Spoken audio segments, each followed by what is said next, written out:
This Week in Startups is brought to you by Squarespace. Check out squarespace.com for a free trial, and when you're ready to launch, use offer code TWIST to save 10% off your first purchase of a website or domain. Breather. Workspaces and offices designed for growing companies. Breather offers spaces you can call your own for hours, days, or months at a time. Visit breather.com/twist and experience Breather for yourself with a free full-day booking. And PayPal. When it comes to growing your business, PayPal is your payments partner for today and tomorrow. Visit paypal.com/growth to sign up for free and set up a business account today. Hey everybody, welcome to This Week in Startups. I'm your host, Jason Calacanis, and today we're doing the News Roundtable. A lot of you have been complaining to me, oh my God, so many great interviews, so many great venture capitalists and entrepreneurs on the program, but we want to talk about the news. Well, today, we're going to talk about the news, and we have two of my favorite News Roundtable guests, IainThomson from The Register. If you don't know The Register, it's the one publication that does not give an F about what the technology industry says. They don't have a conference that they charge $8,000 for, and they are not beholden to getting A-list speakers to come there to sell those $8,000 tickets. And so, as such, they piss people off on the regular, and IainThomson is a journalist there for a number of years. Welcome back to the program, Iain Thomas. Always a pleasure. Yep. And AntonioGarcíaMartínez is here. He is, of course, the author of Chaos Monkeys, Obscene Fortune and Random Failure in Silicon Valley, about his time at the Facebook. And the book is now out in paperback with a 6,000-word. Correct. Not a preface. What do they call it when they put in the back? Afterword. An afterword, which updates everybody on the complete chaos and bedlam. It's amazing that you named the book Chaos Monkeys, right? Because Facebook has gone into a spiral that can only be described as pure chaos. A little piece of, and we're going to get into it in a moment, a little piece of housekeeping. We have a handful of seats left here in San Francisco, thanks to our partner Wilson Sonsini, for This Week in Startups Live. It's Thursday, December 6th.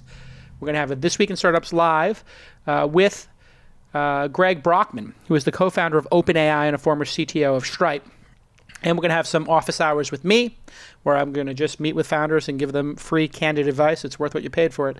And we're going to have a workshop from Wilson Sonsini, and we're giving away 100 free founder tickets for that event. Oh no, we only have a handful, maybe 24 are left. And we're also giving away 1,000 free founder tickets for Launch Festival Sydney. You have to be a founder. We check on that. We're going to check your website, check your LinkedIn, etc. And I think we've given away half of those already. But that's part of what we do here at Launch, is we give away tickets for founders for free. So Launch Festival Sydney is June 18th and 19th. I'll be down under again. And you can go to launchfestivalsydney.com/founderpass. Okay, let's get right to it, Antonio. It's been hard to keep up with Facebook and the chaos that's going on there. Indeed. But I think we should start with Definers, which the head of communication and policy, Elliot Schrage, I think is how you pronounce his name? Schrage? Yeah, Schrage. Yeah, Schrage. And Definers is some sort of a opposition research firm, PR firm, but they kind of have sharp elbows. And in January 28, George Soros started attacking Facebook at Davos, saying they're a menace to society, something that early Facebook employees Chamath Palihapitiya and Sean Parker said in so many words themselves. And Definers found that Soros was partially funding Freedom from Facebook Coalition, and this led to a whole back and forth where Sandberg and Schrage denied knowing about this, but then it all came out that they did know about it. And on the Wednesday before Thanksgiving, this past Wednesday, they dumped at 5 p.m. a report that says, actually, we knew. Right. Explain to me who you would think would have hired Definers in this equation. Is it a Zuckerberg strategy? Is it a Sheryl strategy? Is it an Elliott strategy? And who do you think knew? Is it possible that Zuck didn't know? So everything here is new again, right? One of the interesting things that I tried to convey in Chaos Monkeys that is obviously coming to the fore now, right, is that Zuck doesn't care about ads. He doesn't care about operations. He doesn't care about legal. He is completely indifferent to the business and operational side of Facebook. And he outsources all of that to Sheryl. So I would probably venture that Zuck knew nothing about this at all. Right. I would guess that Cheryl knew vaguely of it, and Elliot probably did know about definers, although was probably remiss in understanding exactly what they were doing. And I should mention this proposal that's up on the screen is really weird. So I think it's actually literally just a text dump of an internal post in an internal group, at least is what it looked like. Yeah. And then they actually... And it reads really Orwellian and weird, right? It looks like one of these weird North Korean show trials where like the formerly, right-hand man of the dictator avows how he's been a traitor to the revolution. And then, he's about to get executed. And then they actually publish Sandberg's comment to this, which I assume was a top comment in the internal group, saying, well, we appreciate all your work, Elliot. And, by the way, the firing squad is that way. Yeah. And so that, this is really unusual for Facebook to issue this sort of post. It's definitely not their usual playbook. I think it's their attempt at candor, like them actually publishing and also heading off this thing also getting leaked, because now Facebook has so many leaks, it leaks like a sieve. And this thing would probably get leaked by a source, so they decided to head that off and actually get What does that points. say that Facebook did such a good job of having zero leaks Right. for a decade or more? Right. Just incredible loyalty from alumni, Right. yourself excluded, and you wrote a book, but everybody was so goddamn loyal to them. Was that because of non-competes or just people so thankful that they got rich? And then you see in the last year or two, the breaking of the ranks, whether it's Sean Parker and Chamath, is it just the time or is it the bad behavior of Facebook that people want to distance themselves from, Right. and they're so just pissed off that this is going on that they feel the need to leak?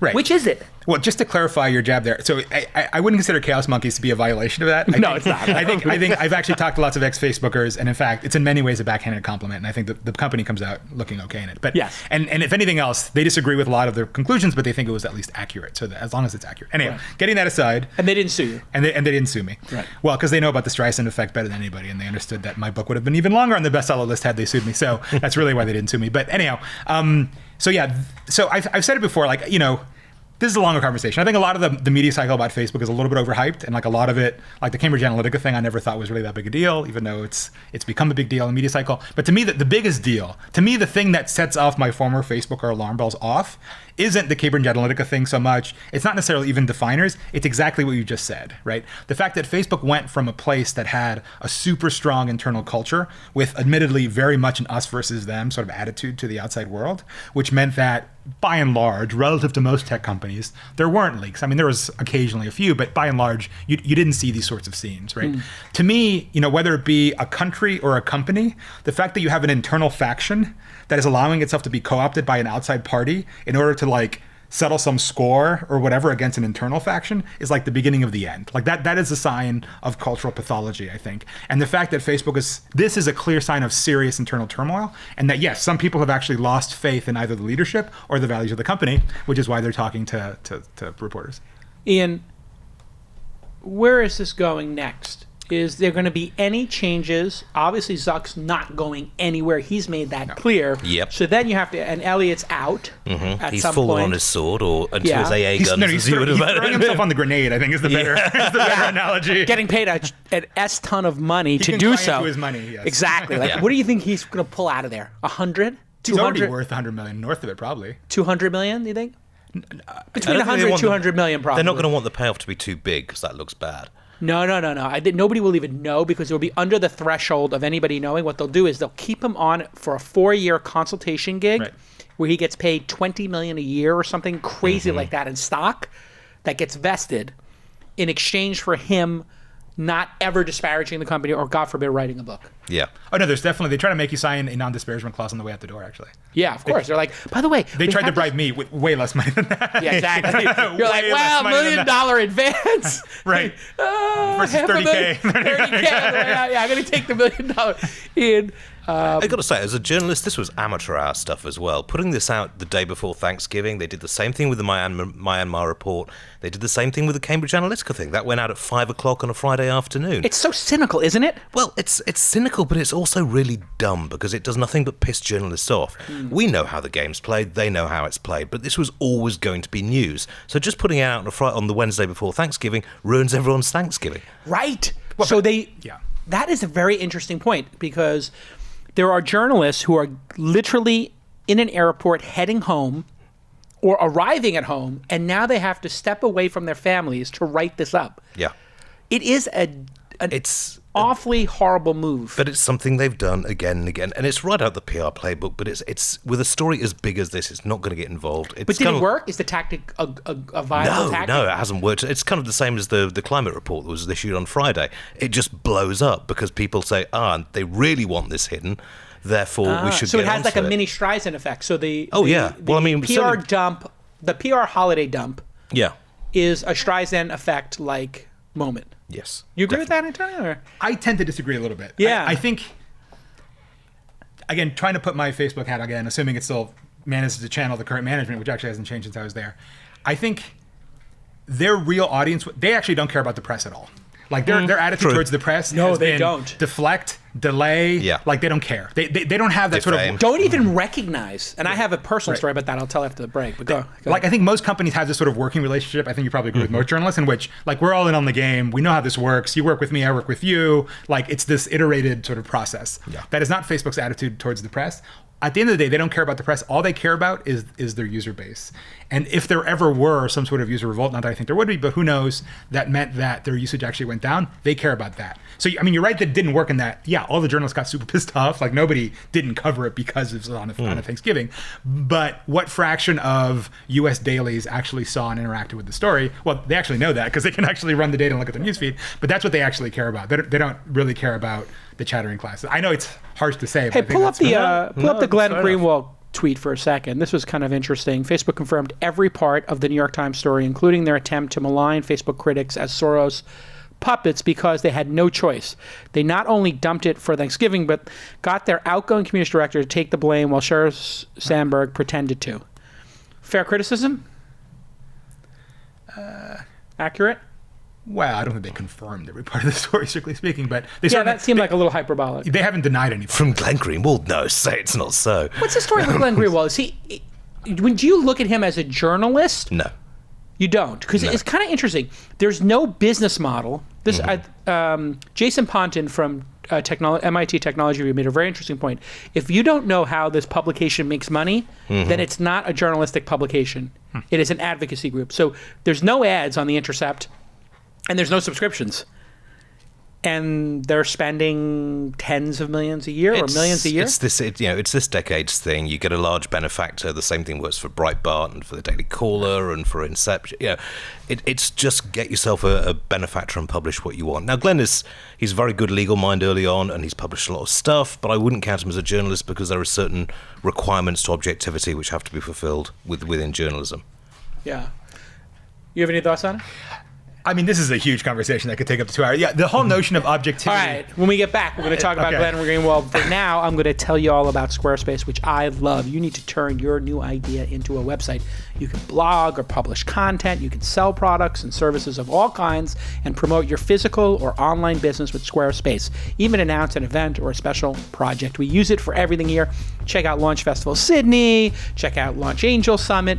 We love it because we can get a beautiful, customizable, mobile-friendly site up instantly. And it's all designed with search engine optimization built in. You don't have to hire another consultant. And it's free and secure hosting with 24/7 award-winning customer support. We love Squarespace. They've been a long-running supporter of This Week in Startups, and the product is exceptional. Go to squarespace.com right now and get a free trial. When you're ready to launch, use the offer code TWIST, TWIST, and you will save 10% off your first purchase of a website or domain. I know you don't need to save the money if you're listening to this program in all likelihood, but I want you to use that TWIST code if you can, and I want you to do me a favor right now. A lot of people say, hey, J. Cal, thanks for the podcast. Thanks for doing it twice a week for 10 years.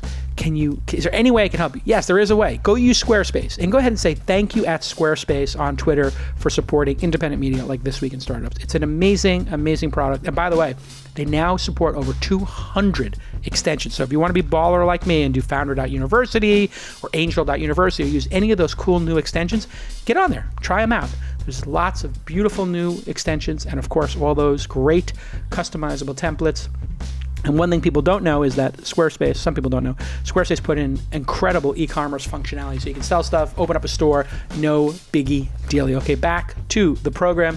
Antonio, we left the cliffhanger there. What are your thoughts on Glenn Greenwald and The Intercept? I'm curious. Just to go off on a Oh, little I don't know tangent. that I have a huge view on him. Yeah. I was just addressing your point about the objectivity thing, which, I mean, I agree. One thing that journalists bring to the table is their ability to sort of hopefully get beyond the hype cycle and find something real. Like, for example, the book behind you, Bad Blood and Drunk Carry You. Yeah. Obviously, that was a very real reality check on the Silicon Valley kind of bullshit, right? Yeah. And that, I think investigative journalists are doing God's work when they do that. Yeah. I just, so much about the Facebook media cycle, not just now, but for the past 10 years, I don't know. I think a lot of it's been really distant from, I think, the underlying reality. And I think the conversation that journalists have about Facebook is often very different than I think the conversations you and I have about Facebook, or the conversations that Facebook internally has about Facebook. And I think those often exist just in different universes. Right. And it's odd to see both of them develop kind of very separately. And it makes me a little cynical about tech journalism more broadly. They really haven't done investigative journalism of Facebook, and I think this is a good segue. I would call this piece investigative Oh journalism. yeah, no, it is. Yeah, that one was. But finally, in Right. year whatever, Right. and I can tell you, and this dovetails. I don't want to make myself the story, but this dovetails with Facebook's documents that were seized. I'm going to skip ahead a story here. I was approached by an app maker who's like, "Your name is all over our discovery documents." I'm like, "What?" They're like, "Hey, sign these things. You won't tell people what are in the documents." I said, "Okay, fine." So I sign it, and I meet the kid in Burlingame at Phil's, and of course, and he's suing Facebook because of how they screwed over all the app partners. And I had criticized them, telling people over and over again, do not trust Facebook. Here's their list of things they did wrong. And there was like a whole thread that went back and forth of, don't respond to Calacanis publicly. Don't ever respond to him. All it does is feed him and feeds, that he's important, which has been extinguish is their kind of idea. Yeah. But now, apparently, there is another app developer who is suing Facebook, and it's called 643. Bunch of creeps, 643 yes. are a bunch of creeps who created the creepiest app possible. Right. It was a bikini app, and what this bikini app did was it would allow you, when you could look at friends of friends, which is how the original app API social graph worked, it would do discovery of bikini shots and then let you creep on all the bikini shots instantly. I think it was called Bikini, right? Was Yeah. Bikini. Bikini. Pictures of That's the one, bikinis. It's yeah. like this, right. The sleaziest thing ever. Yeah. It's the nip alert for its time, I mean. Yeah. Anyway, what happened was, according to the Observer who broke the story, a bunch of documents have been seized in the UK by MPs investigating the privacy breach of Cambridge Analytica. Yeah. In fact, seized by the So- Sergeant of Arms. I was going to say the Sergeant of Arms. That's Yeah. right. That's right. They sent the Sergeant of Arms. Oh, Ian, you're from this area of the globe. Indeed. What the hell is a Sergeant at Arms? We don't have this here. I feel like Trump needs to get on this real quick. If we had a Sergeant at Arms, we wouldn't be having these problems at the border. Well, let's see. We've had a Sergeant of Arms for since about the 1500s. Okay. And they're Same guy. responsible. Yeah. Same guy. Very hard work. A lot of gin, a lot of beef. Yeah, really good facial work. No, it's, He's a white worker now, but Yeah. side. but basically, he's enforced with carrying out Parliament's will, and this is the first time in my Parliament's will to be a in my stormtrooper. not actually a million. Basically, what he did was go around to this guy's hotel room and says, "You have those documents under British law. Parliament is entitled to see them. Hand them over." And the person said no. So he said, "Right, coming with me." Frog marched him to Parliament and said, "Now either you hand them over, or we hit you with massive fines and jail time. Which one is it?"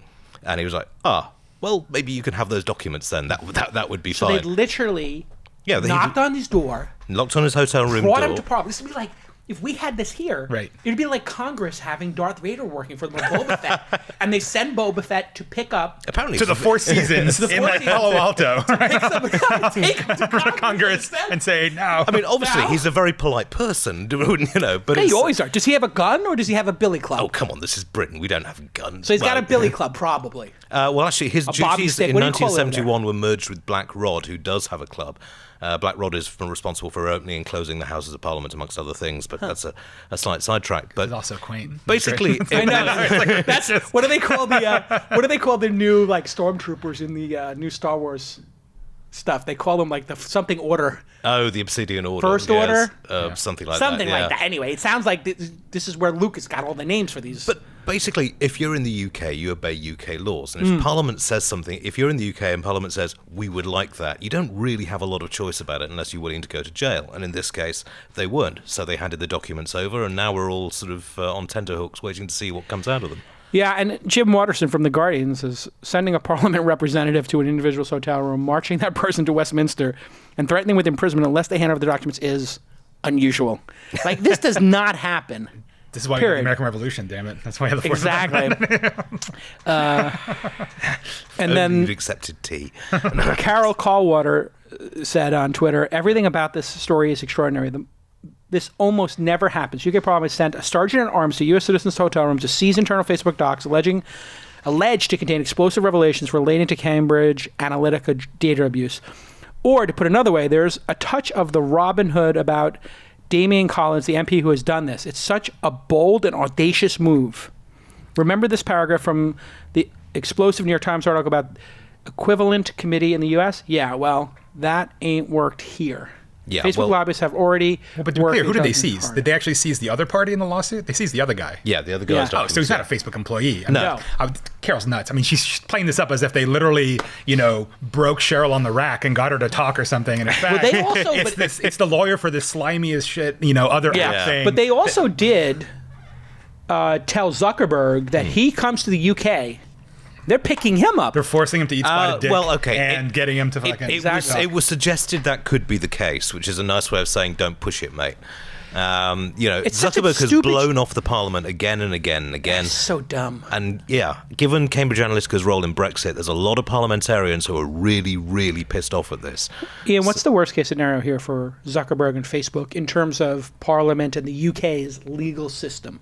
Honestly, there's Fines? not. Would they ever ban Facebook? What could they do? Facebook has already received the maximum fine for misusing data, which is £500,000, which we calculated was 18 minutes of Facebook profit. So they're not exactly, but they're still fighting it in court because they've got lawyers to feed, and it sets the precedent, as you point. So in actual fact, there's actually not that much that Parliament can actually do to Facebook other than get them in and question them. And as Facebook has said, no, we're not going to do that, then Parliament, I think, is playing hardball on this now. Antonio, is the Sheryl Sandberg, Mark Zuckerberg collaboration coming to an end? Is this going to solidify their relationship and calcify it and make it even stronger because they're going to battle through this? Or is it going to crack in half? What does your gut tell you? Well, I think your original statement, Zuck is not going anywhere, right? He controls something like nearly 60% of the actual voting shares of Facebook. Yes. Facebook doesn't God exist King. without him. So, fantasies of him quitting or being forced out are just impossible. Yeah. That said, the cemeteries are full of indispensable men and women. Yes. And, Facebook could continue with that, Cheryl. Yeah. I don't know. At least that there's one thing in that New York Times story that I felt was probably leaked by Facebook, was this business of like Cheryl getting chastised by Zuck and like fearing for her job, but getting it in the end. I think that was, the cynical side of me says that Facebook actually leaked that to indicate that, yes, Cheryl did get slapped on the hand. Elliot's going to fall on the grenade. He's going to cry into his money. He's going to be gone. He's leaving anyhow. And then hopefully this all blows over by like Christmas. I gotta think that Cheryl leaves in the next 18 months. Really? I would set it at 18 months. Would you take the over? You understand when you set odds? Yeah. So I'm going to set the line at 18 months from today. Would you take the over, the under, that Cheryl is no longer day-to-day working there? No longer COO. No longer COO, no longer working there. I take the over. You take the over, okay. Ian, where would you, in this degenerate gambling line, take it? Would you take the under of 18 or the over of 18 months? All depends on how serious she is about a political career. She's deadly serious. Right. Yeah. But I think that's over. She's not running in 2024, that's for sure. After this. No. After this, it's going to take some serious time away from Facebook before... She would have to run for maybe senator first, right? Wouldn't that be a better move, to be a senator? Yeah. Or maybe take a cabinet position if Oprah / whoever wins. On the Democrat. Yeah, well, you see, I think Trump's going to win win in 2020. So wait, you think that? Really? Yeah. Really? All right, when we get back from this commercial break, Ian's going to explain his position. Trigger warning, liberals, Talk about Trump. snowflakes, stop melting. When we get back, we're going to get Ian's position on why Trump's going to win a second and third term. Okay, let me take a moment to thank my friends at Breather. Breather, as you know, is a place where you can rent an office for a day or a couple of hours, and we use it for the launch accelerator. We use it for taping This Week in Startups. It's magical and easy peasy. We love using it. The spaces are great. They're designed beautifully. But they now have a new product called Breather Offices that I'm going to tell you about, and you can book for a week, a month, or a year. And you can do that for 2 people or 50 people or more. There are no wasted resources when it comes to your space planning. You want to bring the sales team in for a week? Sure, rent an extra breather. And then you cycle it back down, just like using cloud computing. There's no noisy co-working space or other people's branding that you have to live under. Nope, you get Wi-Fi, cleaning, it's all furnished, and they will even do a design consultation. There's no waiting. You get your breather in just a day or 2. They've got the spaces waiting for you. So if you want to take a breather office for a month or more, you will receive the same free day access. We receive same day access to their network of over 500 spaces in the US and Canada. Am I reading this right? So if you take a breather office, you get to use their other spaces. Wow, what a great bundling idea. And it's ideal for growing companies. Their mission is to empower companies with space that helps them meet the full potential with no restrictions holding them back, skip the hassle of long-term leases, and the long negotiating process. That's all done or ready for you by the fine folks at Breather Offices. You can scale up and down with no fuss as headcount changes. And we were at one just 2 weeks ago when we did our incubator. I love it. Go ahead and visit breather.com/twist, and you can experience Breather for yourself with a free full-day booking. What? That is incredibly generous. Thanks to the folks at Breather. Go to breather.com/twist and you will get a free full-day booking. So when you're in town, go ahead and get yourself a breather. Breather.com/twist. Thanks again to Breather for supporting independent media like This Week in Startups. All right. You think Trump's going to win again? Yeah, I think that's highly likely. And the reason for this is the economy stupid? I think it's a combination of factors. First off, he's got a dedicated, probably third of the country, which would vote for him pretty much whatever what. Totally. Okay, that's reason number one, is he's got his base, which will never give up on him. Exactly. Secondly, you've got the 2020 situation where it comes to gerrymandering and working the Electoral College, which the Republicans have shown themselves to be much, much better than the Democrats at. And third, thirdly, the Democrats don't have anyone who can stop him at this point. And fourth, Putin and Assange have a new plan. Well, I wouldn't put it past Putin, but I think Assange is going to be basically trying to stay out of jail at that point. He's done, right? Assange is done. Yeah, he's burnt his bridges. And rightfully so. You consider him a journalist. Are you part of the journalists who can think he should get journalist protection? Or are you part of the majority of journalists who think that he should not get journalistic protection? I know it's a difficult question, but I want you to answer it. Trust me, we've been debating this for weeks, if not months. I don't honestly think you can say he's a journalist entitled to Journalist Shield laws.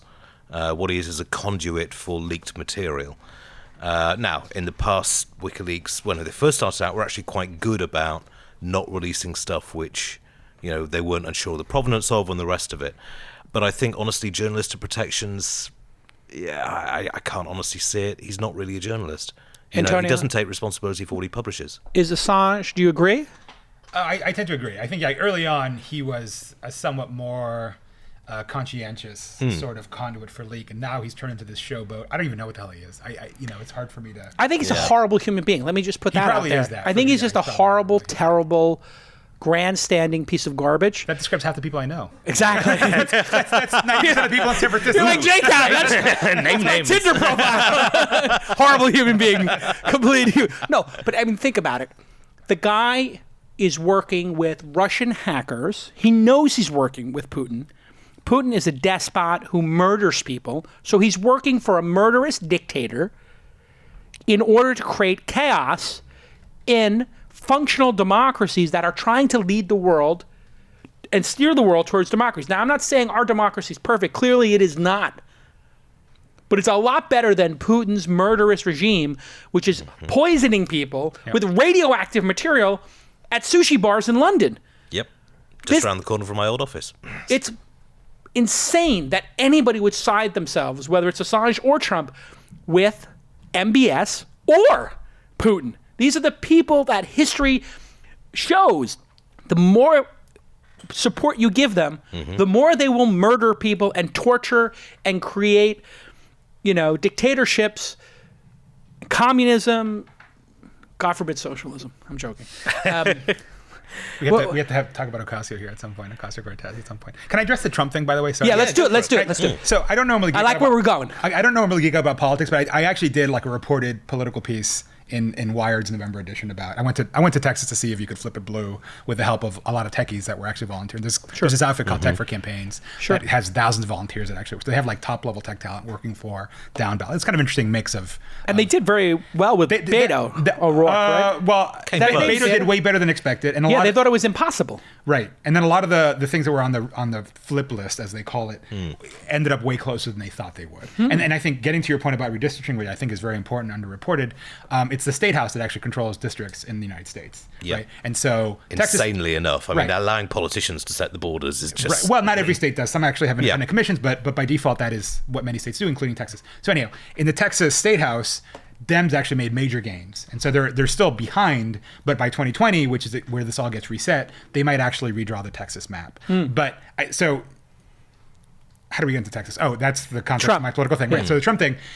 If you asked me 2 months ago, I would have agreed with you that Trump's going to win again. I think a few things happened in the midterms that totally changed the Trump equation. For one, that ballot measure in Florida passed that re-enfranchised felons. That's going to be very important. I don't see a lot of routes to the White House. Did they say 2 million? It's almost, I think it was 1.5 million, but it's of order 2 million people. In Florida? In Florida. Just in Florida. What percentage of people in Florida have a felony? Wait a second. Are there 20 million people? What's the population of Florida? This is Florida we're talking about. Hey Siri, what's the population of Florida? Like, if there's 1.5 felons. As of 2015, the population of Florida was 20 million. Thank you, Siri. Enough. 1 in 10. Right. So that's what I guess 1 in 20. 10. So that means 7% of people are felons. Yeah. have felons in Florida. So and that makes basically Florida blue, I suspect. And there aren't a lot of routes from the Trump to the White House that doesn't go through Florida. The other thing is, if you look at the results of the midterm, it was sort of a blue wave. I mean, every year the opposition party always does better. So it's sort of a blue wave. But I think if you look at specifically what used to be called the blue wall, so Michigan, Wisconsin, and Pennsylvania, they actually did very well. And those actually voted for Obama in 2008. So anyhow, if you had asked me 2 months ago, I would have agreed with you. I think now... But you're right. What role will tech play in this one? Because if we assume that... Facebook's going to be huge again, right? There's going to be, tens of millions of dollars spent on Facebook. Hundreds of millions, you would think, right? Yeah. So... Maybe they'll even set up that nice photogenic war room, which they'll take down again 2 weeks later. They're like, here's a stock photo of 100 people in a room with 300 computers. Oh, it's pathetic. Are we done? Literally, they set up a room that's completely unnecessary. Like, you're already in an open workspace. It looked like something out of Homeland. I don't know if you saw the last season of Homeland where they had like the boiler room with all the troll farms or whatever. It looked like that. But putting that aside, the troll accounts, the memes, the dank memes, and all that culture, fake news, fake ads, it definitely played some role. Right. We would agree. Yes. 10% impact? 5%? If you're talking about the earned media that Trump got, that's huge. I mean, that's through the election. Specifically, the Russians media, with their little Jesus arm wrestling memes, I'm not convinced actually played a huge role. But I know that I'm not the mainstream view on that. But I think broadly, Facebook did sway the election. And then also on the paid media side, I wrote a piece in Wired about how he used a lot of the targeting tools that I describe in Chaos Monkeys to actually win. And I think those will be used again. And I think it wasn't just getting out the vote. It was also testing out certain phrases to see how they worked with people. Right. And in terms of getting actual people who they knew were supporters out to the polling stations. Should that all be banned this time around? Should we put some limits on targeting and ad targeting for politicians? Like, just not let them do micro-targeting? No, I think they should do more of what they're doing, which is you have to be a certified political account. Like random Joe Ruski can't just start buying ads for on American swing states. Like, no, that should absolutely be legal. Right. So you and I can't just be like, let's create some political ads and put them up. No, you have to file as a political person, and the review team, when they see a political ad with a politician's name in it or a link to a political site, they have to flag that account and not let the ads through. Why at this hour do journalists and other organizations have such an easy time fooling the ad screeners? Like, there's been 2 or 3 instances in the last 6 months where people have said, let's put up fake ads and see what happens. And every time they get them through. Why is that? Is Facebook lying when they say they've tightened the reins on advertising? No, I don't think so. So it's funny. Or they're just incompetent? So it's funny. Which is it? Yeah, so it's funny. One of the roles I had at Facebook back then, not to toot my own horn, but I was PM of that team for about a year, actually. And back then it was a way smaller team. It was a tiny little team. It was the job you didn't want as a PM because it was there So was you have nothing. this- There was nothing to be gained by PMing that product because you could only screw things up, right? But you don't get credit for anything you stop. You only get credit for what slips through and gets released. Right. It's like being MI5 or something. Like when the terrorists get through, you look like an idiot. Right. And the 100 times that you stopped that they didn't get through, you don't get any credit Right. for that. Right. So it surprises me that they're so incompetent because historically they're actually pretty good at it. Like by and large, Facebook does filter stuff pretty well. You don't see a lot of porn. You don't see a lot of scammer ads anymore. Like given that Facebook's basically a quarter of the internet other than China, they're actually pretty good at it. So it surprised me. And I do think the press should sort of Keep doing it. I think that because this is a that's message. sheer incompetence. They should I totally. would This say is a they're message very to good the in press. some markets, but I Right. mean, as we saw with the Myanmar thing, then they are terrible in others. Right. They had 2 people checking Myanmar, and the post on Facebook there. 2? Yeah, helped. Basically, this was while a genocide was going on in part of the country. Yeah, way to invest. That's another problem. So By the way, Zuckerberg has 20 personal security guards. So, Really? Yeah, I think that the number is like, the whisper number is like he's got 20 personal security guards on his team. So for them to have 2 in, an area with a genocide getting paid $12 an hour or maybe $6 an hour somewhere in Manila is laughable. Yeah. His security guards are getting paid $50 an hour minimum. They're $100,000 each, I'm sure. Mm-hmm. And he's spending probably $10 million on security. Yeah, and they've got Personal security. Facebook has like 35% margins, which is actually higher than Google's. Yeah. Right. So, they bitch and moan about like, oh, it's so unscalable. It's like, well, no, you're just not willing to spend the money and manage the organizations to do it. Which means they just want to keep the stock price up. Right. Because they don't want their margins profit to compress. Well, I think it's also a cultural shift, right? Like Facebook always tries to do everything scalable because they realize scaling with humans is just impossible when you're talking about 2.5 billion users. So in general, they're allergic to it. But I think this is one place where the press is actually applying. Well, with 5 million advertisers, you could. We're not talking about 2.5 million. That's the thing. That's why when people start this whole disinformation thing, we can go there if you want to go there. Like disinformation is a problem that's never going to go away. Facebook at scale with 2.5 billion people. Ads is something you can control easily. That's 3 orders of magnitude at least different in terms of problem size, and that is solvable with humans, and they should solve that problem. I think this also comes back to what you were talking earlier about Facebook leaking more, because they really started leaking when they started pissing off their customers, not their users, the actual customers, the advertising people that want to do this. And when they blocked third-party data, that's pissed off a lot of potential customers. And I think that's where we're starting to see the lawsuits coming in and a few more details leaking. I had a very simple solution for this. Was if you want to place ads over a certain dollar amount, you have to have a social security number associated with it, not the tax ID. The social security number of the person in the organization who placed it. So if I'm placing these ads and I know that they're horrible, I'm going to go to my boss and say, I really don't want to put my driver's license in here or my passport or my social security number, that I'm the person in the launch organization or the This Week in Startups organization that bought these ads. Can you imagine if that had to be done, where a person had to take responsibility for them on top of the tax ID? I mean, you already have to use your real Facebook user ID to log into Facebook. Yeah, but you know what? Everybody just creates a fake. This is well known. Everybody creates a company-wide account that is for that purpose, and they let it slide all the time. Right. So it's kind of a joke. Anyway, when we get back from this quick break, we're going to talk about, yes, it's terrifying. We are living in the future. According to a report from the AP, a Chinese researcher has made the world's first genetically edited, wait for it, babies. Twin girls were born whose DNA was altered with CRISPR. We've been talking about this coming on this podcast for years, and it arrived yesterday when we get back on This Week in Startups. Let me just take a quick moment to tell you about how awesome PayPal is for growing your business. PayPal is your payment partner for today and tomorrow. They have been trusted for decades. When my friends Peter Thiel and Elon Musk and David Sachs and Roelof Botha created that amazing company, PayPal. And they're doing over 25 million payments a day. And you can have fast access to business loans to help you manage your cash flow and growth with PayPal. And this will benefit your business and let you scale. Yes, you can expand to more channels.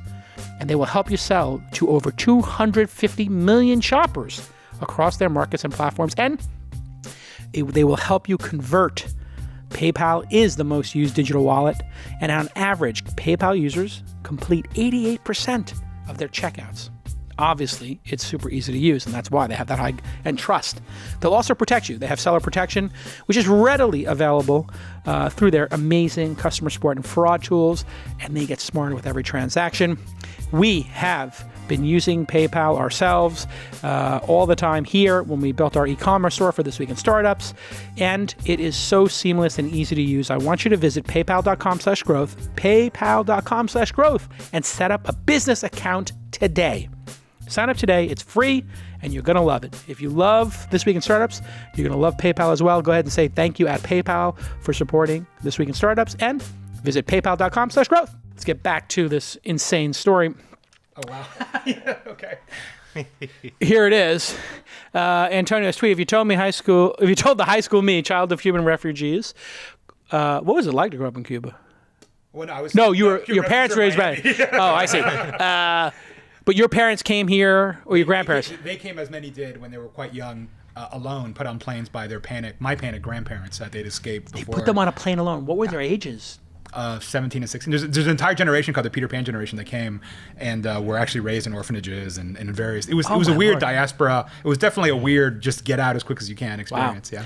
Yeah. And the future to fear wasn't 1984, but Brave New World. I'd have to laugh, but here we are with our Soma and Alpha Double Plus aristocracy. And for those who haven't read Aldous Huxley's Soma, explain what that is, the reference, because I literally am buying it on Audible because I just realized I've been reading 2 or 3 books a month, but I'm so addicted to bios and nonfiction and self-help kind of stuff that I realized I need to just spend, I think 2019, I'm going to do my Zuckerberg thing. I'm just going to read classics for a year.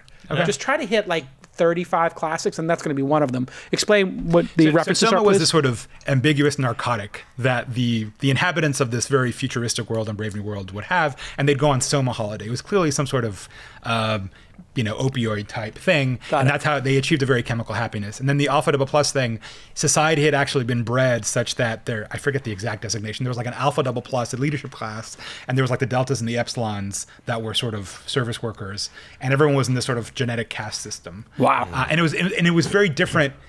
Everyone's heard about 1984 and Big Brother. Sure. That was the fear of a Stalinesque monitoring society. Yeah. And Brave New World was actually a hedonistic society in which there wasn't really monitoring, but everyone was just amused to death and lived in. And now China has both. Right. No, someone actually responded to that tweet, said, well, maybe it's both. We're going to monitor you because they created the monitoring system, the social credit system now, where they found a journalist, I think in 7 minutes or something with their video system. Iain, what does this mean exactly for humanity? Because we thought that this would be pushed out a couple of decades, right? Yeah. And I see today there was an update to the story, I believe. Yeah, the guy's been suspended. Suspended or given a Medal of Honor, who knows? But he's been suspended. Depends on how the kids come out. Exactly. He's been suspended. Over 100 other Chinese scientists have put out a memorandum saying this is not the way to go forward with this technology. This was an irresponsible and stupid thing to do. And this person's in Shenzhen. Yeah. And he did this with the approval of the parents. Apparently with the approval of the parents, but not with the knowledge of his employer. Which they've issued a statement on, which is slightly weird. But I think somebody was always going to do it, and we're going to see an awful lot of crippled and ruined lives because of it, because you can't there isn't one gene which controls, like AIDS susceptibility or homosexuality or whatever. They're all, if we've learned anything from genetics, is that they're all interlinked, and if you take one out, that can cause knock-on effects in entirely new areas. When they first cloned Dolly the sheep, looked just like a sheep, but it was arthritic and sort of internally aged very badly and was dead by the age of 2.5, I think. Yeah, so you need only see like any science fiction film about this topic to know that the unintended consequences are much greater than the benefits in the early days of this type of. Yeah, I mean, the classic example that we all learned in high school is sickle cell anemia, right? Yeah. It's one of these classic deleterious mutations. Sickle cell is your hemoglobin is warped in a weird shape, but in areas with malaria, it actually imbues resistance to malaria. In fact, in Europe, it's known as thalassemia. In Greece, where malaria used to be endemic, it was actually selected for, and a lot of African Americans have it because they came from West Africa. And so the point is, if you were just literally trying to knock out bad traits, you would knock that out. But in fact, if you were in a malaria area, all those people would die because they weren't resistant to malaria. And so, I mean, I think we're going to find that you have what's called heterozygote selection, that often a very deleterious allele, so you have 2 copies of it is terrible, but you have one, it actually imbues a resistance. And so once they start monkeying around with the genome, they're going to, the avian swine flu in 5 years, they're going to find that all these people are actually totally susceptible to it because, in fact, there's this cross correlation with some. And his goal was to flip off the switches to prevent he was HIV. trying to basically prevent susceptibility to HIV, smallpox for some reason, because that's been functionally extinct since '77, and cholera, which we happen to have vaccines for anyway. And this is the person? Yeah, very little gain, and yeah, the chances are these kids are going to have terrible lives as a result. Well, this guy doesn't look like a Bond villain to me. What do you think his motivation is? What is his motivation? This guy just looks like a science nerd. He looks like a standard geek. This is going to be an absolutely critical technology in 10, 20, 30 years down the line. And yeah, the idea of having a baby just by having sex with someone would be seen as totally irresponsible in 50 years' time. Instead, you take your embryo and your sperm and you check them for genetic anomalies. You do a bit of tweaking here and a bit of tweaking there, and then you go ahead and have I want to ask a stupid question. If we know this is inevitable... Yeah. Which seems to be the consensus. This is inevitable. It's going to happen. It's going to happen in a country, either ours or another. And it's going to result in humans that are better. We would agree on both of those premises. Like, this technology has... Eventually. Well, we consider better what nature considers better are different things. Yeah. Right? Okay, but if we could say doesn't get cancer, we would definitely say that's better. Yes and no. Or maybe doesn't get Alzheimer's, like definitely better. Not getting cancer beyond prime reproductive age. Nature's indifferent. Who cares? That's why we get cancer. Right. All right. Okay. So nature wants us to die. We don't want to die. Reproduce and then die. Right? Yeah. But we've already augmented ourselves against nature. We wear glasses if we've got short sight. We have hearing aids. The rest of it. We have airbags in cars. But we have smartphones that make us smarter. If you look, give us anxiety, make us grind our teeth, break up our sleep cycles. Okay, if forget you look at how much money the people, the very rich of this world are throwing into life extension technologies, this is an obvious. Does this person work for Peter Thiel? What are the chances that Peter Thiel funded this? If he was younger, maybe I'd say he's a Thiel fellow, right? If he was 19, he definitely did not read Brave New World. Right. But my point is, this is my question for you. How do we ethically, morally introduce the process of selection like this, ethically, morally, intelligently? And when will that happen? Because it's going to start, and now it's started. Somebody hit the starter's pistol. Now, if America doesn't start pursuing this, we might be up against superhuman Chinese individuals who are able to just, live longer, be more powerful, more intelligent.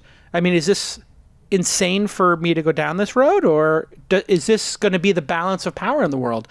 Is the world's power going to be determined not by natural resources, but by human bioengineering?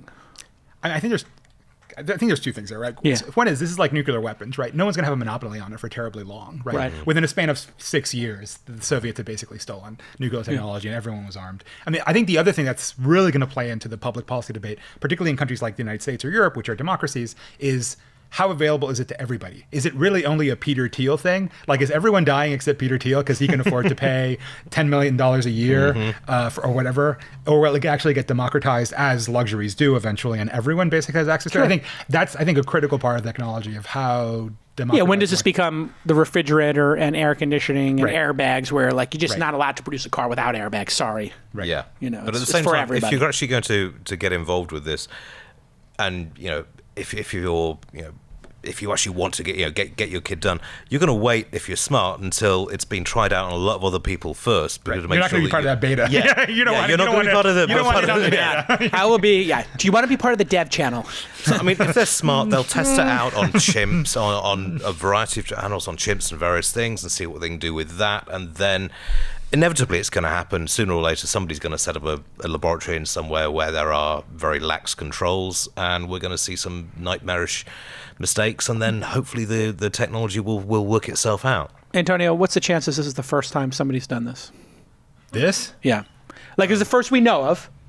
What are the chances this is actually the first time somebody did it? In other words, is Putin doing this already? Is North Korea doing this already? Is somebody in China already done this, and this is just the first one that got publicly addressed. I mean, I don't follow the field that well. Yeah. Who knows? I'm not sure. I mean, My gut tells me this has already happened. We're seeing like the 6th example. and brought to term? You think the embryo was brought to term? Yeah, born in November. Yeah. These embryos were born in Apparently these they were kids born are in November. alive. Alive, yeah. Oh, for the moment. I see. Okay. So Yeah. what does this mean? Like we're going to be monitoring these kids and figuring out what happens? Oh my God, this is insane. 2 literal live guinea pigs. Yeah. And, it's... How do you test it? Do you expose them to smallpox and see if they get it on? Well, this is the interesting thing. Like, if we're literally going to take the scientific approach to this, we should be making like triplets, and then Right. doing Exposing, blind studies across them. I mean, this is demented. This is You can do a certain amount crazy with blood work, but Nazi, science fiction. becoming science fact. And this is something we're going to have to deal with, and just letting people do it willy-nilly is a recipe for disaster, not only for the experimental subjects, but also, I think, for the larger society. And in related news, I don't know if you saw this breaking news, but Massa and Saudi Arabia have bought 80% of the company that was doing this. They've just put $80 billion really? into it. I'm joking. I was going to say, that would be... To me, it was like, that would be really quick moving. Can't even recognize that as a joke. Just shows how Hey, given the amount of insane Saudi the money world has sloshing come. around at the moment and the way they're handling themselves, it's not exactly bone saws for all, but it's not that far. bone saws and CRISPR for all. Yeah. I'm trying to determine if we should go bone saw or Bitcoin. Let's go Bitcoin. Let's go Bitcoin. Then we'll circle back around to bone saws and torturing journalists. Last year, when it hit 19, I gave a keynote. I said, if you're 99% of your wealth is in crypto, sell half your crypto position and bank the win, because this is a mania like I have rarely seen in my lifetime. In fact, I had only seen it one other time, and that was the mania of the dot-com boom. Yeah. And I knew how that was going to end. And sure enough, here we are with Bitcoin. Did it go below 4,000? When did it go before today? I think it's today, yeah. Yeah. So what is Bitcoin at right now? Let's get a live Bitcoin price. You can just type Bitcoin price into Google. It'll come up. Bitcoin is now at 3,700? Yeah. Maron. So if you click on this, on the Bitcoin there on CoinMarketCap, you can actually go and pull up the 1-year chart, and you'll see this, how stunning it is. People have now lost 80% of their investment. I think 78% now Yeah. in the last year. But I on mean, the other this hand, is, it's go to up, the chart. It's up millions of percent from 2007. So Yeah, so you're good. Yeah, if you bought in 2007, here's the chart. Click on 1 year. Well, here's a full chart. Scroll down. There's 6 billion in daily volume in Bitcoin these days. Now, this is the crazy thing. That's- out of yeah. a This float is of not 17 billion. It's know. not true. CoinMarketCap, I believe, is a complete, utter fraud. Yeah, there's been Now, a lot I'm of... saying the word I believe because I don't want to get sued. Remember, this is how you make a claim. Okay. My gut tells me. People are saying. People are saying. No, I'm not going to even say. I'm saying my gut tells me. My gut, my intuition, my spidey sense tells me that, and I've been saying this for years, cryptocurrency is being manipulated by people creating false volume, and that the volume is actually de minimis. And what's happening is, if the three of us were early into Bitcoin and we each created 10,000 wallets, and then we randomly created scripts to move those coins around, and we just netted out to the same number of Bitcoins, we could create volume. You'd be painting the tape, to use a stock market term. Painting the tape. Yeah. Really? Yeah. Oh, so you're just making the ticker tape look active. Right. Right. Oh, I never even knew that term. Yeah, painting the because tape. brokers used to do that, sell amongst themselves to make it seem like there's Right. activity in the stock when there wasn't. Right. So, yeah. And so now what we're seeing is when the activity's gone, Yeah. what happens? I mean, this precipitative drop is not going to stop, I predict. I think Bitcoin Zero is the likely Really? end game here, and I'll tell you why. I believe that this is a protocol level functionality. That's why consumers can't use it. It's too complicated. Right. So if it's a protocol like HTTP or Gopher or the World Wide Web and send command and FTP, if you look at the history of protocols on the web, it was only until the web and HTTP that we actually had one that consumers could really use with Mosaic and then Netscape and eventually Internet Explorer Chrome. I believe this is going to be like Gopher or Usenet.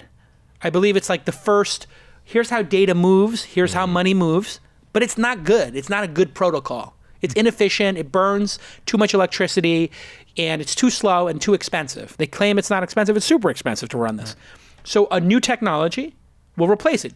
When's the last time any of us FTP'd, Gophered, or, use Usenet. I still use IRC, but that's just kind of a traditionalist. Okay, But right. Yeah, like you're like one of these crazy holdouts. Like you drive a Mini Cooper from 1978, I bet too, right? Like if I could. if you could, exactly. The joy in your eyes of the possibility Nice is obvious. Union Jack on the roof. And Okay, so but yeah, I mean, this is just, I mean, obviously, I was watching the price over the weekend and was thinking, this isn't a Black Friday deal, is it, or something? Because the prices are really dropping rapid. go to Amazon now, and Prime members, we're going to get 2K Bitcoins. And a lot of hedge funds, I think, are going to take a massive bath on this, because certainly for the last 3 or 4 years, I've been talking to people, and they're just like, yeah, hedge funds are buying these things left, right, and centre, and they're sort of driving up the price. They're so dumb. I know. They're so Just desperate to get.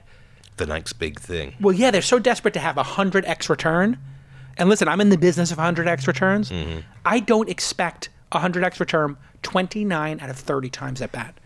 I expect it literally. Our organization is built around 1 in 25 because that's what we hit so far, and we're the best at it, or amongst the best at it. The idea that you can hit something that goes 100x, I'm not talking 100%. I'm 100x. $1 equals 100. $100 equals 10,000. It's very hard to do, and this was so easy for people, but there's still no underlying use case. Can either of you name an underlying use case that's compelling? What? Besides that's store compelling. of money. Oh, right. Okay. Dark web drug dealing. I mean, yeah. Okay, great. I agree with that one, actually. That seems to me to be the most compelling. If you Drug want to score... trafficking, all that cash from all the coke in the U.S. has to get back somehow. So, legal, obviously. Okay, so money laundering Yeah, is money what we've come Yeah. up with. Fantastic. That is a great use case for you to get arrested by. Is there a legal use case? Okay, Ohio has just introduced rules today to allow you to pay your business taxes via Bitcoin, but that strikes me as much more of a stunt. That was Ohio, right? Yeah, exactly. Yeah. But the fact of the matter is, it's a speculative item. You know, people are not using this for anything other than, as you say, drugs. Or beating currency controls. If you're a Venezuelan or, if and you're you're Chinese, desperate, if you're Chinese and you're trying to get money yeah. out of the country, then it's a great thing for that. But it's just a speculative item, and people have finally sort of wised up to the fact that, yeah, I'm not buying any drugs at the moment, and I don't have money to shift beyond borders, so why do I need this? The big question is blockchain. Like, this is just one instantiation of the blockchain. Here's the other thing about blockchain. Like, do you really believe that is the most efficient way, the public blockchain, to store and report data?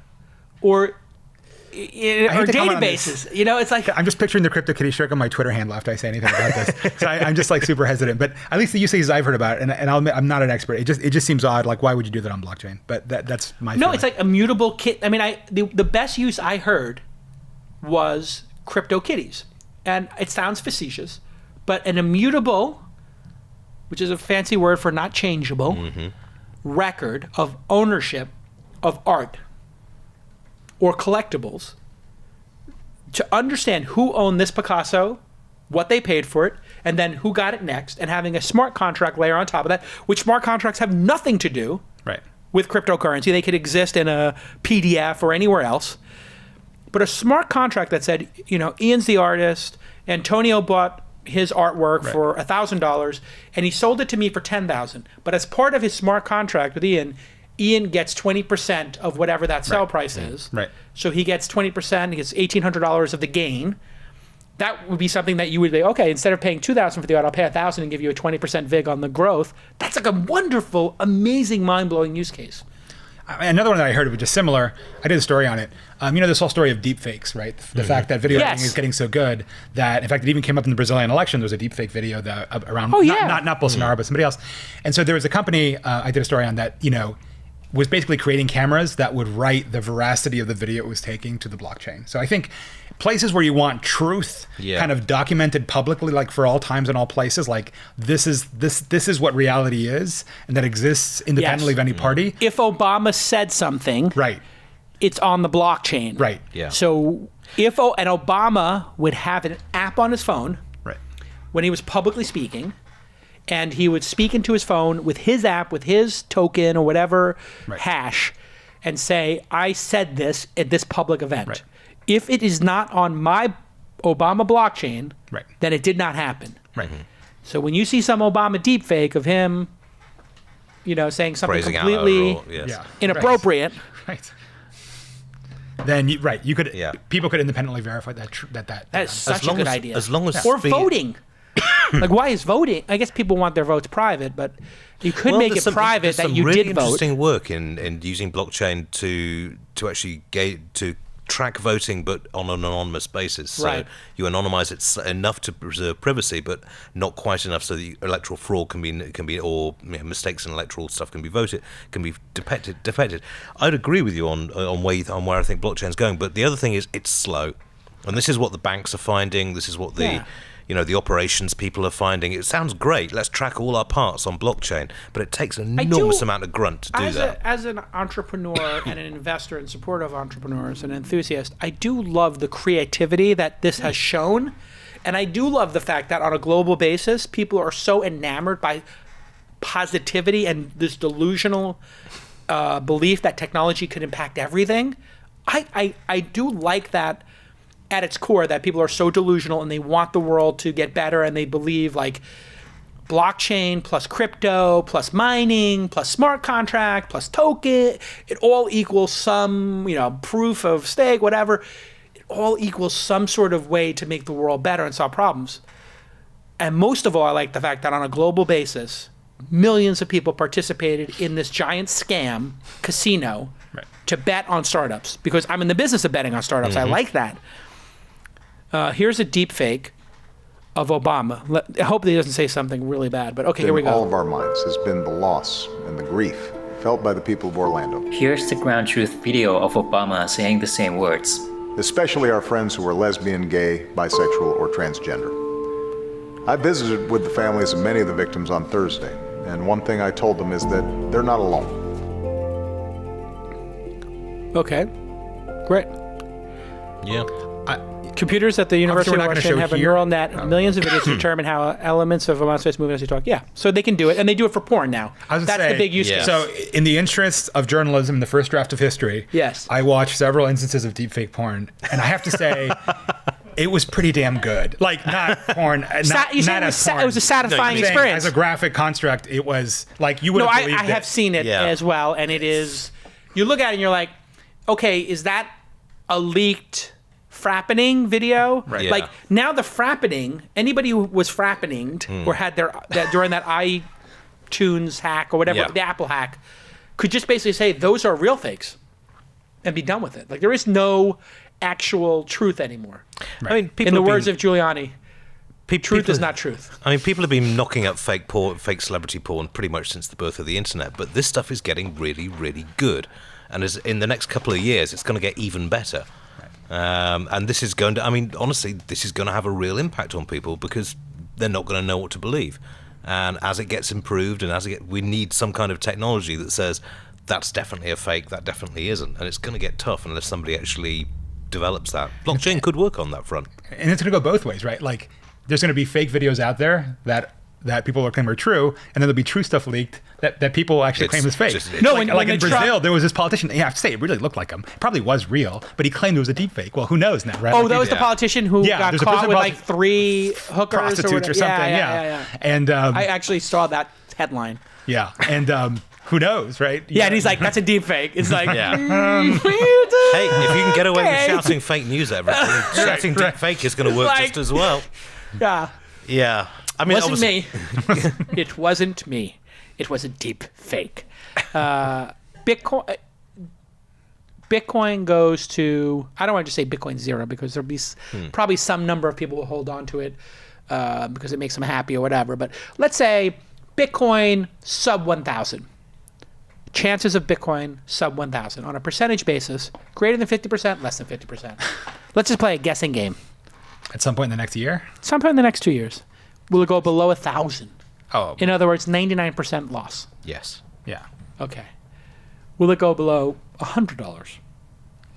Probably not. Probably not. So there's some bouncing along the bottom? There are, unless Tor's broken, there are enough people willing to buy drugs online that I think $100 is probably, I'd guess at about $250, $300 it will settle down. I think, there's probably a natural floor to the price, like you're saying, just driven by those use cases. Yeah. I'm trying to figure out my understanding was the cost of electricity to make a Bitcoin in the developed world was a couple of $1,000, like $3 or $4. So now I think we're about to be below what it costs in the Western world when you don't have hacked free electricity. And then I think even in China and low-cost places, let's say not stolen, it's like 1,000 or 2,000 to make a coin. So what happens? Is there a flip that occurs, I wonder, when the mining cost becomes so great? Do the miners just turn off their rigs and say, we're not going to make the rest of the coins? I guess so. The transaction costs go through the roof, but I mean, we saw this in Nvidia's quarterly figures earlier this month, where their GPU sales have just plummeted because the miners aren't buying them anymore. And if you look in the second-hand market, if you want to buy good, now is definitely the time to buy your latest and greatest second-hand graphics card. I was on CNBC and they were asking me about this, and they're like, the two places where Nvidia is going to make their money is crypto and like in cars, it's self-driving. And I was like, okay, I buy one. Oh man. But like, by the way, we don't need that many cars, because I can tell you as a Tesla owner, those cars last forever. People don't realize this, but I still have my Model S with 35,000 miles on it. It drives exactly like it was new because there's no engine.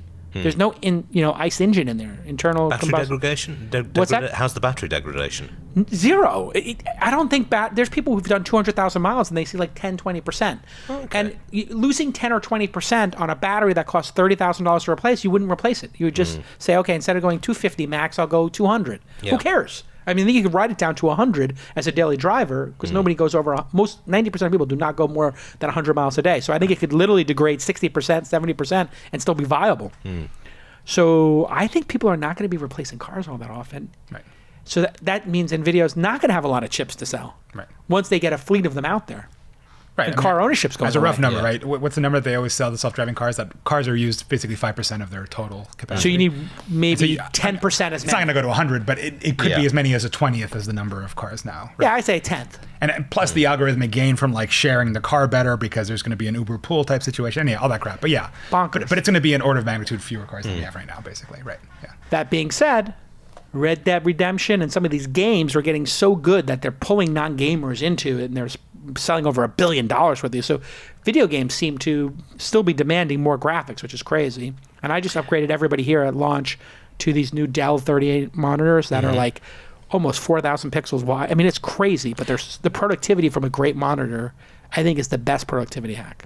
Yeah, I mean, the gaming community has always been willing to pay silly money in order to get the best possible rigs and get those extra few milliseconds advantage over the competition. But it's never been a particularly big market. No. There is a very Tens low of limit. millions, Yeah, very low limit on people who are willing to spend that amount of cash on a gaming rig. And generally, then they get married or get a girlfriend or a boyfriend, and they get a sex life, and they start having sex. And then it's like, oh, joysticks here. No, but in fairness, they're going to want to make deepfakes, and they're going to need a high-power graphic card or VR. When the VR takes off, right? Yeah, well, that's dead on arrival too. I mean, anybody know somebody who's really into VR and uses it every day? I don't know one person. Every day? No. It's. Do you know a daily user of VR? I don't.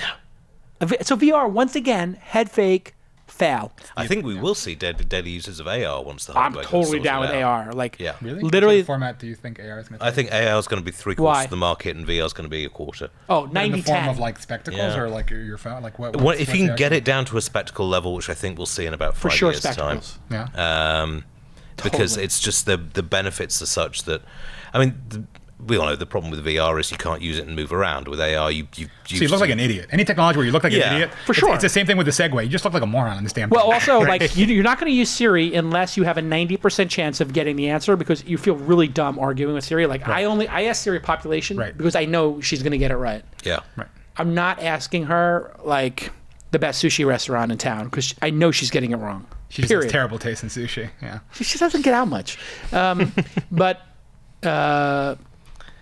VR, the eternal technology of the future. Yeah, I don't know. Yeah, no. AR is so. I used my first VR headset in '92, and I've been pretty much every year since then. Someone has said this is the year that VR will take off, and it's like Linux on the desktop. It's just not going to happen. No, this is the year it's going to happen, man. This is the year. No, always they literally right? What did they get it down to? Like $200 or $300 now. The Oculus Go is like $300 now. I think $300. It's on the shelf there. Look at it. See it? It's on the shelf.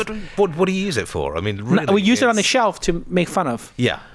Yeah, literally, can we, Emmy Award-winning producer Jackie and new producer Cody, can you just buy me 5 old VR rigs to put up there so we can mock VR? Thank you. I was having an argument with someone last weekend where it's just like, well, he thought the porn was going to be the big VR center. It's just like, yeah, but you've got to download about a 3 gigabyte file, get it installed for a 15-minute porn clip. How desperate are you for a wank? You know, it's just the amount of work involved. That's the first wank we've had on This Week in Startups. Okay. Oh, sorry, was that off there? No, I don't know. I don't think the censors at iTunes understand wank.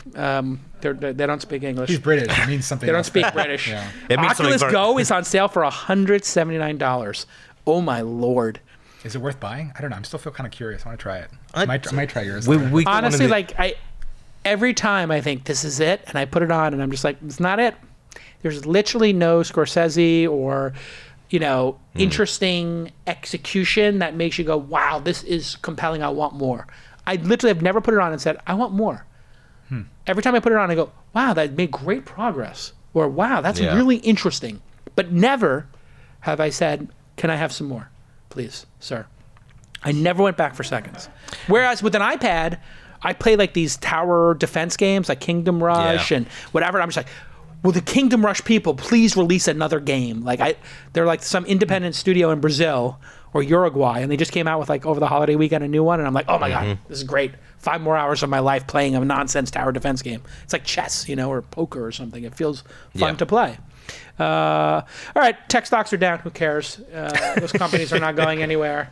And does anybody care about this Amazon as we go into lightning round? HQ2. This was shameful. It really was. One of the world's richest companies going around, right, what kind of handouts are you going to offer me? And then at the end of the day, they turn around and say, well, obviously we're going to need the DC thing once the Pentagon Jedi contract comes through. And New York's a nice place to live. Do they honestly think people are going to live in, Pig's Knuckle, Arkansas, to set up their new headquarters? Pig's Knuckle, Arkansas. Pig's Knuckle, Arkansas, not so much. Is that a Britishism, or did you just make that up? I was just like, it's. I'm sure Arkansas is a lovely place. Freestyle there. I think that was a freestyle. Freestyle, okay. Total freestyle. Never know Brits. Okay. I thought this was incredibly in poor taste because I was on CNBC for this competition, and I was like the anchor correspondent for it, and I just basically gave my feelings on Pittsburgh versus Philadelphia, Miami versus Austin, and it was a lot of fun to go through the process of Toronto, and I really thought they would pick an emerging city that had cheaper real estate and that would be fun for young people to live in. Now Miami's very hard because of tornadoes or whatever, but I thought Toronto, Boston's too crowded, but I thought Toronto or Austin, or even, what's the place with all the music that everybody... Detroit? No, Detroit was an interesting possibility because real estate is so cheap there. Nashville? No, Nashville. It's very small, but I thought, wow, they could be an inspired choice here. I was hoping for an inspired choice. Like an underdog pick, like Nashville, right? Like Nashville or Miami or Austin. All of those would have been underdog cities that they would have had a really incredible impact. And let alone Pittsburgh, Philly... or somewhere like that, or Detroit. Those would have been the really menschy picks. Pittsburgh or Detroit would have been okay, these guys really want to help America, and that's a great quid pro quo. They're going to really revitalize the city. Really, Queens needs to be revitalized? Yeah. And Virginia needs to be revitalized? No, it doesn't. He picked places he spends time. Right, he's close to his house. That's right. He literally picked places and also that he spends in the time. Virginia case. Right. I thought it was loathsome. But the same thing's gone on with. I mean, it's the same thing with Foxconn with the deal they got out. They got in.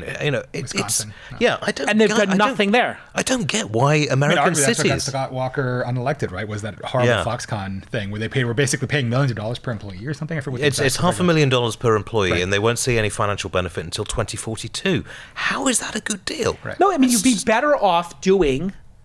You would be better off paying teachers more, increasing the number of ambulances or firefighters. Literally, if that's what it's going to be, $40,000 per job, just add some teachers.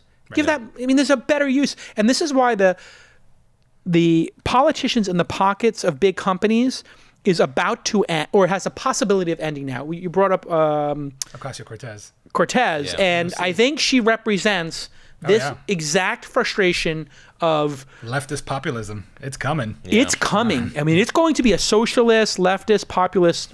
I think that's going to be the thing that takes the Republicans down, because the Democrats are going to become like Republicans, and this leftist thing is going to become its own thing. Right. Can we talk about Ocasio for just a Let's second? do it. I think she's interesting, and I think she's a genius at Twitter. And even Scott Adams is like in love with her, even though Scott Absolutely. She was making Tony rice and Fox beans the at the other moment. night. It was oddly compelling. Right. I think it's amazing. And the GOP is just stumbling over itself to get dunked on, as far as I can tell. And the most amazing thing is, to me, is that even in our cynical age of like pseudo events and the appearance, authenticity is still really compelling, Yeah. right? She's the child of a Puerto Rican family, has $15K in the bank, worked as a bartender. That's what she ran as. That's what she won as. That's what she is. And everyone's like, great. And it's driving the GOP bonkers. And Just she dunks on absolutely everybody. bonkers. She dunks on everybody. Like they were like taking creep shots of her. Oh, Like they literally took a shot of her. Right. Even Derriere. Mike Cernovich contacted the person, said, just take that down. Yeah, when Cernovich is telling you you're out of line. When you that really- weirdo is just like, Like, that's too much. By the way, Larry Flint says that's obscene. Really? Okay. Like, they took a shot of her ass. Let's call it what it is. Yeah. Like her backside. Right. And they were complaining about her suit, and they're like, this suit is not expensive. Right. And she's like, by the way, like, you misogynist pigs. Yeah. It's the same skirt suit that every professional woman on the Eastern Seaboard wears to work every day. You wouldn't know if that was from Right. Chanel or anything. Right. Whatever the... Right. You know. And then one of the comments was amazing. Part of the dunk, right, was like, well, the GOP is showing that clearly only the wealthy should afford, food and clothing and housing, right? Like, what are you supposed to show up at work at in a rice bag sack? Like, Well, what? The fact that she's on Periscope, though, that's the power move. Yeah, she's really good at it. Her And Periscope videos are amazing. Periscope is like Ocasio is to Periscope as Trump is to Twitter. Right. Like, it's a higher level. Trump could not do Periscope. No, of course not. No, but that Periscope is going to win her. Like, she was doing her laundry, and it was amazing. It was like she actually made the laundry. Like, here I am, first day in Congress, doing my laundry, and it was compelling. I watched it twice. It was like compelling viewing. You watched it twice? Yeah. All right, that's a little bit weird. You sure it's not a deep fake of her doing her laundry? I think somebody's deep faking. It wasn't that exciting, sir. No, it was just her doing. It was just her doing her laundry. I'm doing a deep fake of me emptying the dishwasher and cleaning my car. Because there's no way I'm ever going to do that. But you've got to make it seem like she was pushing the coins like when I do. Oh, she put laundry, the coins in? Put the coins in and goes ka-chunk, that like that So it's sound that not we all made even. in college. She Very wasn't doing it satisfying. in her own in-unit top and She bottom doesn't have washer an dryer. in-unit washer dryer. She doesn't have an It's in-unit in washer some- dryer. It's in some basement somewhere. Yeah, no. She's literally in the basement, periscoping. So somebody could walk in so real. and be like, "Are you done with this dryer?" Yeah, exactly. And like she could be taking somebody else's wash out Yeah. and putting it on the other washer because they left it in. Everyone eats it up. Yeah, great. Because that it's authentic. It's very real. Oh, so legit. Yeah. She'd go in it all. Can you imagine that debate? I'm gonna have to get a lot more real if I'm She's gonna not run old for enough mayor. to run, though. It's like she's not old enough to drink yet. She can't go to the Yeah. party. She's got to only be 29. 35 to be Yeah, president. 35. Yeah, you 35, got to be right? 35, and It seems is that reasonable? It seems reasonable. Where did they get that rule from? I The wonder. Constitution, actually. Yeah. I know. I wonder where they got that from. They were just like, They looked around and like there was Yeah. one year No. younger and the youngest guy in the room, and that was like, nah. everyone hates him. Let's make it 35. You know. All right. This has been an amazing episode. Thank you so much to our friends at PayPal, Squarespace, and Breather. Go ahead and thank. If you want the trifecta, this would mean a lot to me. Go ahead and thank at PayPal, at Breather, and at Squarespace in the same tweet, and CC at TWI Startups and at Jason. If you want to come to launchfestivalsydney.com as our guest, if you're a founder, you can come for free. I'm not buying you lunch and dinner. If you want that, you got to buy a ticket because giving away 1,000 lunches and dinners for 2 days or 3 days in a row, it gets very expensive. But we give you a free ticket. You get in the building, and that's all that matters. Thank you to our guest. IainThomson is Iain Thomson, IainThomson Thompson on the Twitter. And, of course, follow The Register. The Register is an amazing publication. They pay you well over there? Is it okay? It's Decent? livable. Yeah. Not easy to be a journalist. Very difficult to be a journalist these days. You got a side hustle or something? You write books? You do speaking gigs? How do you make extra cheddar? I do some speaking. I'm working on a book at the moment. Oh, really? So, Topic of the book? Self-published or you got a publisher? No, it's actually I've just had my 10-year anniversary of living in the United States, so I'm just doing a sort of reverse. So this just to explain to it started as a blog post, and then it's just sort of grown from there as sort of things that are different between the UK and the US and what you don't expect and what you do. That'd be our British cousin book. Yeah. No, this would be great. Becoming a citizen? Are you putting a ring on it, so to speak? My wife wants me to. My family hate the idea, so I'm kind of umming and ahhing about it. If you become a citizen, you don't have to give up your citizenship, do you? Or do you can't give up. You have to give the accent, though. The accent. Yeah, for sure. Over my dead body. No, it's just no. I mean, you can't give up British citizenship anyway. But it's. Oh, really? Yeah. Really? And if I become an American, Queen does not accept it. You're like, I resign. She's like, not accepted. No. Your resignation has not been accepted, Mr. Thomson. You are a national treasure. Now you see, the Queen I like, but God her save idiot the Queen. son is just gonna ruin the whole show unless he's very. It's just. Speaking of God Saving the Queen, the Mark Knopfler album is out down the road wherever, and it is excellent. Oh. I love him. Interesting. And he's on tour, and if anybody wants to pay me for a speaking gig, look at the Mark Knopfler tour schedule in Europe and pick a date. I'm not kidding. Half price. I'll do the speaking gig at half price because I'm going to be going anyway. All right. AntonioGarcíaMartínez is Antonio GM on the Twitter, and Chaos Monkeys, Obscene Fortune, and Random Failure in Silicon Valley is exceptional. And he's got that new 6,000-word postscript. Afterward. Sequel. Whatever the F you call it. And it is amazing. Get the... do you read the audiobook? Or you had somebody else do it? You know, I think they originally proposed my doing the first chapter, and after enough phone calls, they're like, we're going to get an actor. No. They did the same thing to me, and I insisted on not doing it. I insisted on doing it, and I convinced them to let me do it, and it was the right move. Oh, really? Yeah, and Michael Ovitz only does the first chapter of his book, and it's a disaster. I really want to have Mike Ovitz on his book. Who is Mike Ovitz? Put it on the shelf, okay, Jack? You order a copy and put it on the shelf so we can bait him into coming on the program. It's incredible. Like, you would love it because it really talks about somebody just getting massive amounts of power, how they did it, and all his little nuances and his little ticks. And there's like so many little nuggets of how he thinks about power and powerful people and control and just his own story, his own mistakes. It's really good. But he only reads the first chapter, and I'm just like, you want to hear the authors. The same thing with Phil Knight. They had him do the first chapter. It's like, for Shoe Dog, this is a message to publishers. You're effing it up. Insist on the authors doing their own version. In fact, have two versions of the book and sell them concurrently. This is what I'm going to do in my next book. I'm going to read the book straight through, and then chapter 21 through 40 will be a professional reading it. So you can listen to the book twice, me and then a professional. But it's so grueling to read the whole book, isn't it? Wasn't it? No, 3 days I did it in. It My book was only 65,000 words, 288 pages. But also depends on the yours is a author, little though, bit longer. But no, it takes 4 days. We just got the Bill. We took a whole driving holiday and got the Bill Bryson book, and he read it out himself, and it's terrible. We had to turn it off because he's bad. He's got one of those mid-Atlantic accents from an American who's lived too long in the UK, and it sounds horrible. See, I think people who have podcasts specifically, or you've already trained people to like your voice, and my voice is not a likable voice necessarily, but it's an authentic voice, and you want to sort of go with that.